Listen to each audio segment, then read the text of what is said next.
नमस्कार किसान भाइयों, नमस्ते किसान चैनल के एक प्लेटफॉर्म पे आपका सभी का स्वागत है। यहाँ पर हम आज चर्चा करेंगे फूल गोभी की अगेती खेती के लिए। और अगेती खेती हम कर सकते हैं क्योंकि आज की डेट में हमें ऐसी बहुत सारी वैरायटीज अवेलेबल है जिनको अगर हम लगाते हैं तो अगेती फसल अच्छे से ले सकते हैं और बहुत अच्छा बाजार भाव इसका ले सकते हैं। साथ ही हम सर्दी के अंदर जो भी फसलें होती है उनको भी हम ले सकते हैं।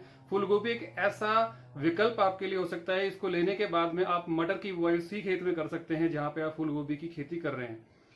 इस समय जो फसल हम लगाएंगे उसका बाजार भाव बहुत अच्छा मिलता है। पिछले कई सालों से आप देखते रहे, अगेती फसल जो भी हम लेते हैं उसकी बहुत अच्छी प्राइस हमें मिलती है, बशर्ते कि उसकी जो क्वालिटी है आप अच्छे से मेंटेन कर पाए।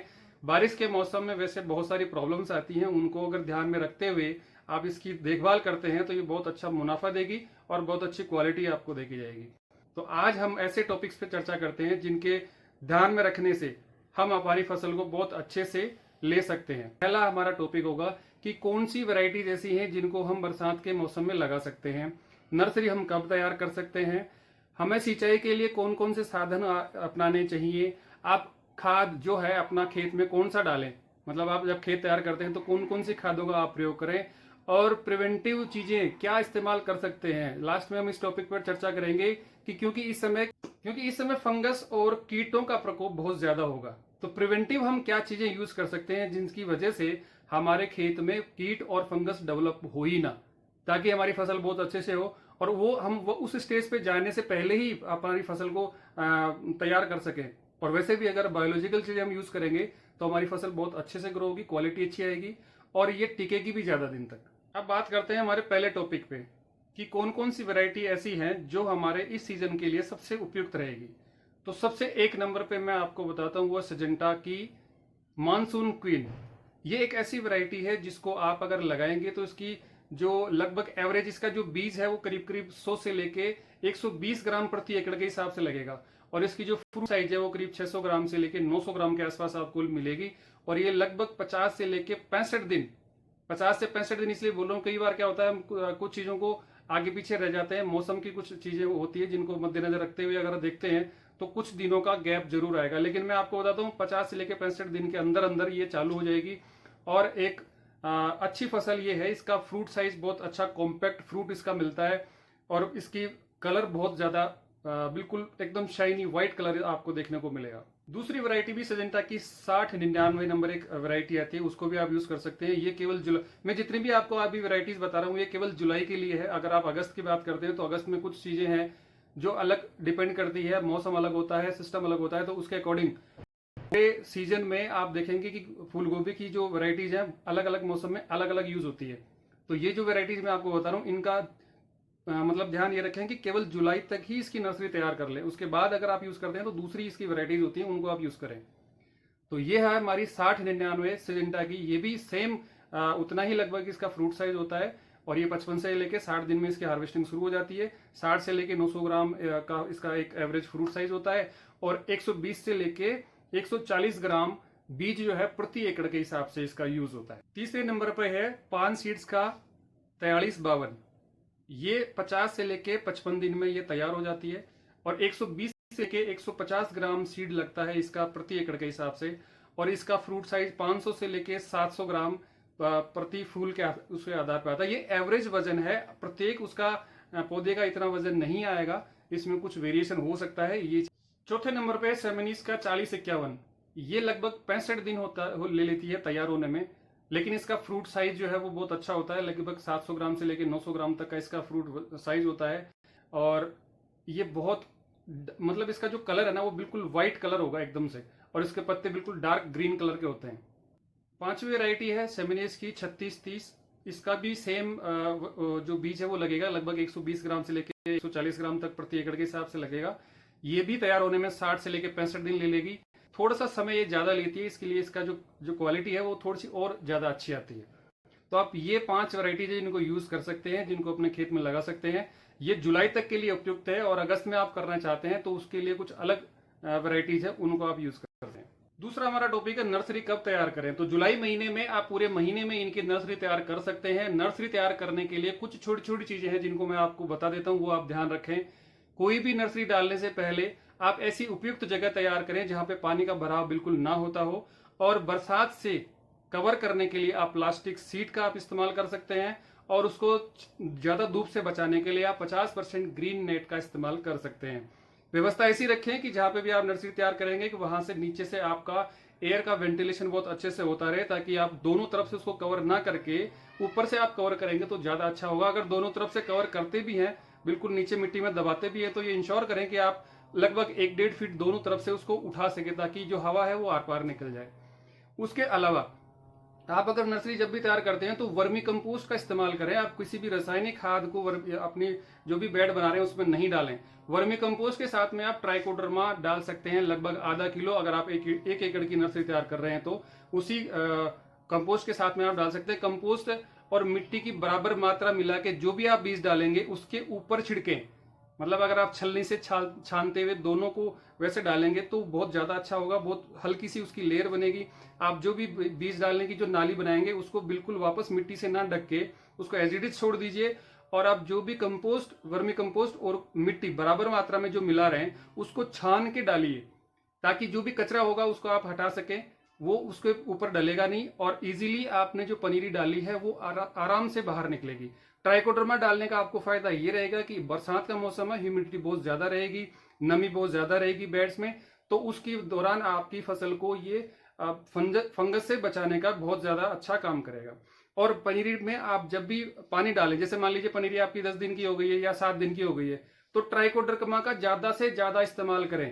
पहले तौर पे आपको ये लगेगा कि हम लोग बहुत ज्यादा खर्चा कर रहे हैं, लेकिन मैं आपको एक चीज बता दूं, जब आप नर्सरी पूरी बायोलॉजिकल तरीके से या जैविक पद्धति से आप तैयार करेंगे तो उतना ही ज्यादा उत्पादन आपको ज्यादा मिलेगा।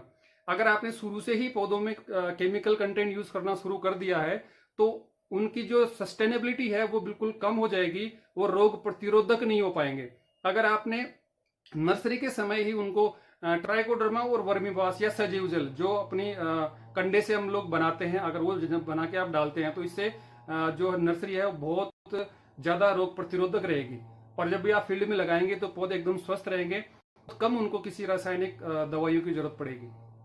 तीसरे टॉपिक पर चर्चा करते हैं, वो ये टॉपिक ये है कि आप खेत कैसे तैयार करेंगे। खेत तैयार करने के लिए जनरली वैसे सभी किसान भाई जानते हैं कि जुताइयां कैसे होती है, कैसे की जाती है, तो इसके बारे में मैं ज्यादा बात ना करते हुए आपको सीधी सी बातें बताता हूं कि अगर हमें जुताई करने से पहले खेत में सड़ी गली गोबर डालने का अगर व्यवस्था है तो आप अवश्य डालें। 4 से 5 टन प्रति एकड़ के हिसाब से अगर आप गोबर डालेंगे तो बहुत अच्छा होगा। कच्ची गोबर बिल्कुल नहीं डालें। अगर कच्ची गोबर आप डालेंगे तो ये मौसम ऐसा है कि आपकी फसल को बिल्कुल चौपट कर देगा, तो ये बिल्कुल भी नहीं डालें। अगर आपके पास में सड़ी गली गोबर नहीं है तो मेरा आपसे रिक्वेस्ट है कि आप ये फसल ना लगाएं तो ज्यादा अच्छा होगा, क्योंकि हम तैयारी तो पूरी नहीं कर पाते हैं और फिर ये सोचते हैं कि हमारे पास उत्पादन अच्छा है। तो आप सभी से रिक्वेस्ट है कि सड़ी गली गोबर जरूर डालें खेत में। 4 से 5 टन डालेंगे तो बहुत अच्छा प्रोडक्शन उसमें आपको देखने को मिलेगा। 50 केजी एसएसपी और 50 केजी एमओपी और 5 केजी डालना है आपको जाइम। ये डालना है जुताई करते समय, और जब भी आप बेड बनाएं उस समय आपको डालना है 5 किलो आप डालेंगे बोरोनेटेड कैल्शियम। बहुत सारे कंपनीज का आता है बोरोनेटेड, मतलब बोरोन उसमें साथ में आता है। अगर वहां पर आपको पास में बोरोनेटेड कैल्शियम नहीं मिलता है तो आप नॉर्मल कैल्शियम डाल सकते हैं। उसके साथ में आप बोरोन अलग से मिला के डाल दीजिए। 200 ग्राम से लेके 300-400 ग्राम प्रति एकड़ के लिए बोरोन काफी रहेगा। और उसके साथ आप डालिए करीब 25 से लेके 30 किलो यूरिया। यूरिया आप शुरू में ही डालिए जब आप बेड बना रहे हैं। याद रखिए जब आप खेत की जुताई कर रहे हैं उस समय आप यूरिया ना डालें, जब आप बेड बना रहे हैं उस समय डालिए, ताकि आपका जो यूरिया है वो बहुत अच्छे से काम करेगा। चौथी बात सिंचाई की। वैसे तो बारिश के दिनों में सिंचाई के लिए इतनी ज्यादा मशक्कत करने की जरूरत नहीं है, लेकिन सिंचाई के साथ साथ ड्रेन की व्यवस्था बहुत ज्यादा जरूरी है, क्योंकि अगर खेत में पानी भरा हुआ रह गया तो हमारी फसल को नुकसान बहुत ज्यादा हो जाएगा। तो सिंचाई के साथ साथ में आप पानी को निकालने की व्यवस्था भी पूरा रखें। अगर मान लीजिए ज्यादा बारिश हो गई तो पानी निकालने की अगर जगह नहीं मिली तो पूरी फसल चौपट हो जाएगी, बिल्कुल खत्म हो जाएगी। इसके अलावा अगर आपके पास ड्रिप की व्यवस्था है तो आप ड्रिप इरिगेशन सबसे बेस्ट विकल्प है सिंचाई के लिए। अगर नहीं है तो बाकी आपके पास में फ्लड इरिगेशन देते हैं वो भी ठीक है, या फिर आप स्प्रिंकल के माध्यम से इसकी करते हैं खेती तो भी बढ़िया है। जैसी आपकी सुविधा है उसी से आप साफ कर सकते हैं। बाकी ड्रिप इरिगेशन सबसे बेस्ट विकल्प होता है। अब बात करते हैं लास्ट टॉपिक पे। ये एक ऐसा टॉपिक है जिसके बारे में हम सभी किसान भाई ज्यादा गौर नहीं करते शुरुआत में। वो है कौन से रोग लगेंगे और कौन कौन सी बीमारियों में हमें क्या क्या चीजें देनी है। तो मेरा जो मानना है वो चीज मैं आपको मेरे अनुभव के आधार पर बता रहा हूं कि अगर आप अपने खेत में फसल लगाते हैं तो पहला काम तो ये कीजिए, जब भी आप अपनी नर्सरी को ट्रांसप्लांट करते हैं उसके एक दिन पहले, लगभग एक दिन पहले आप नीम ऑयल का भी इस्तेमाल करें, स्प्रे करें, और आप ट्राइकोडर्मा का स्प्रे भी करें, और जो पानी आप देते हैं उसमें ट्राइकोडर्मा डाल के आप उसमें छोड़ें। तो दूसरे दिन आप जब भी खेत में लगाएंगे उस समय भी आप ट्राइकोडर्मा के घोल में आपकी नर्सरी को थोड़ी देर डुबो के फिर ट्रांसप्लांट करें, ताकि बरसात के सीजन में फंगस और कीट बहुत ज्यादा होंगे, तो उससे बचाने के लिए हमारी ये प्रिवेंटिव काम हो गया। जैसे ही हम खेत में लगाएंगे तो कम से कम जो कीट और फंगस है वो तुरंत अटैक नहीं करेंगे। और यही कंडीशन आपको खेत में लगाने के बाद भी करनी है। आपसे रिक्वेस्ट है कि रासायनिक खादों, रासायनिक जो कीटनाशक और फंजीसाइड है उनके अलावा आप पहले से ही, आपके खेत में अगर कोई बीमारी नहीं भी है तो आपको ट्राइकोडर्मा का कंटिन्यूअस 7वें दिन इस्तेमाल करना है, स्प्रे में और पानी में भी। और नीम ऑयल का आप प्रत्येक 7वें दिन स्प्रे करते रहिए 10,000 ppm का, और उसको आप शुरू में क्वांटिटी रखें 2 ml प्रति लीटर, और जब आपकी खेत में जो फसल है वो करीब करीब 25 दिन के आसपास हो जाए उसके बाद आप 4 ml प्रति लीटर के हिसाब से आप स्प्रे करें। यकीन मानिए अगर आप इस तरह से करते हैं और उसके साथ में आप खरपतवार को निकालते रहेंगे समय समय पे, तो कीट और फंगस की प्रॉब्लम बहुत कम आपको देखने को मिलेगी। और ये फसल ऐसी तैयार होगी, क्वालिटी इस तरह की होगी कि अगर आप मंडी में लेके जाएंगे तो आपकी खेत की फसल जो है बिल्कुल अलग दिखेगी। मैं बहुत कॉमन चीजें बता रहा हूं, अगर आप इनको पहले से ध्यान, हम क्या करते हैं कि जब भी हमारे खेत में कोई प्रॉब्लम आती है तब हम उस पर ध्यान देते हैं, तब उसमें स्प्रे करते हैं। तो आप सभी से रिक्वेस्ट है कि जैविक चीजें आप ऐसी यूज करें, इनका कोई साइड इफेक्ट नहीं है, आप इनको पहले से ही डाल सकते हैं। पहले से डालेंगे तो कोई भी बीमारी आपके खेत में नहीं आएगी और क्वालिटी इतनी शानदार होगी, आप खुद देखेंगे। ये मेरा पर्सनल अनुभव है, इसलिए मैं आपको बता रहा हूं। अगर फिर भी आप मान लीजिए अड़ोस पड़ोस में कोई ऐसे खेत हैं जहां पर बीमारियां हैं तो आपके खेत में आ रही हैं, तो फिर आप किसी न किसी रासायनिक फंजीसाइड या इंसेक्टिसाइड का आप इस्तेमाल कर सकते हैं। उम्मीद करता हूं मेरे द्वारा दी गई जानकारी आपको पसंद आई होगी। आप इसको अपने खेत में, अपने जो भी कार्य करते हैं उसमें इम्प्लीमेंट करें, और कमेंट जरूर करें कि आपको ये जानकारी कैसी लगी, और हमारे चैनल को सब्सक्राइब अवश्य करें। धन्यवाद।